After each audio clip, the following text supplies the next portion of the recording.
than you were in the first half. You only had 3 third downs the whole half. Completed almost 50 passes. Coach, let's start off with just give us your thoughts on today's game. Well, I mean, we've told our guys for the last couple of weeks we've got to play better in the first half, and we definitely did. I mean, I don't think anybody could have thought that we could have been that efficient. We were just talking about that, but that efficient in the first half, and be able to put that many points on the board. I mean, we haven't scored that many in a whole game, let alone a half. So that was tremendous, just to be able to get off to a good start, because we've been sluggish in the first half both games. But bottom line, still penalties, and sometimes that happens in a game that spreads out like that. And we did play a lot of people, and there's a lot of guys who are no longer going to be redshirted. But I thought it was still a good situation. But we have to play with better poise, because we're going to be in situations where it'll be a close game, and we can't make some of those silly mistakes. Coach, the end in the game was 21 of 28 for 355 yards and 4 touchdowns. Was the passing what you saw on the tape that you guys would be able to do against them? They played man-to-man all the time in the 2 games that they played before, and we really felt that we would be able to throw the football, and we were able to do it. I think we could have done probably more, but that's what they believe in, and that's what they're doing. So, we've got some good people. We can rub them off. They got some young guys playing, and you take what's there. But I think we felt all along that they're not going to be able to take away the passing game from our guys. Not playing man-to-man, they won't. CJ has certainly adjusted to going from defense to offense. Well, I mean, we figured he would. You don't take somebody away that's been a starter on defense and make him play just a little bit on offense. And he was able to go ahead and he's helped us in every one. The thing that scared you, he didn't have to today, but he's been playing offense, defense, and special teams, and guy better be in shape, because man, it's asking an awful lot out of somebody. But you also want to get your best people on the field, and obviously he's one. Coach, how much of a surprise is Fleiss's play at wide receiver this year? Because that's really also freed up Billy Brown as well. And you need somebody else. So between Fleiss and CJ, it isn't just a one-headed horse. It's one of those situations where I think we have a chance now to go ahead and spread around a little bit, see what they're trying to take away, and then try to go ahead and get it to someone else. But he had good spring. He's had a great preseason, and he's really done a good job in the games that he's played so far. So he's a dandy.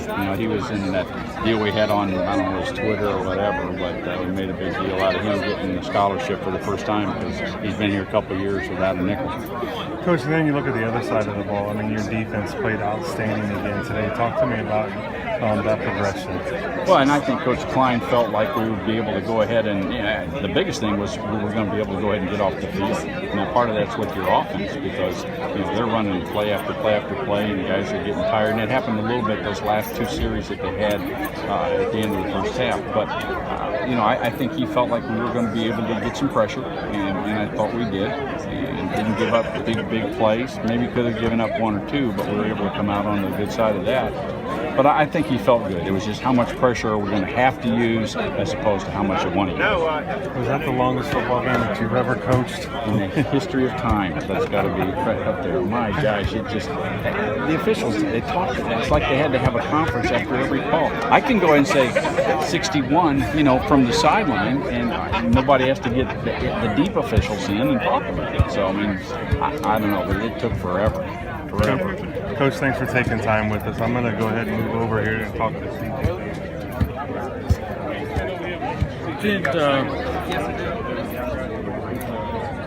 score 40 points at halftime. Right, So you know that you're going to be playing a lot of guys. Do you come out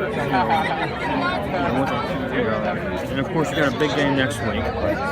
So is it kind of a catch-22? We're going to rest some people, or we're going to keep them active, or? I kind of figured Jeff was going to play 1 series in the second half, and that was going to be it for him. And that pretty much was it. I mean, he didn't play very much. We wanted to go ahead and see if we can go ahead and get 1 more in and pretty much, hopefully, put it to bed. But the bottom line is you get those guys out because you can't afford to have them hurt. If we're playing a game straight up, maybe Levante Heights comes back in and is able to play, but he didn't play the whole second half. And we had a number of people couple that didn't. So, but it's more making sure that we can keep those guys rested and prepared for the next week as much as it is getting some other guys some playing time. Okay, I just, I was kind of pondering that, and I'm like, okay, I'm betting on the rest aspect of it. I mean, you guys, I just can't get over. You only had 3 first and third downs the whole half. I mean, sometimes you get more than that on a series.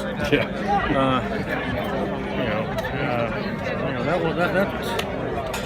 That one just wow. And you convert 2 of them, so. Right. Well, it was efficient. They're both on the scoreboard as well as being able to move the football. So that part was pretty good.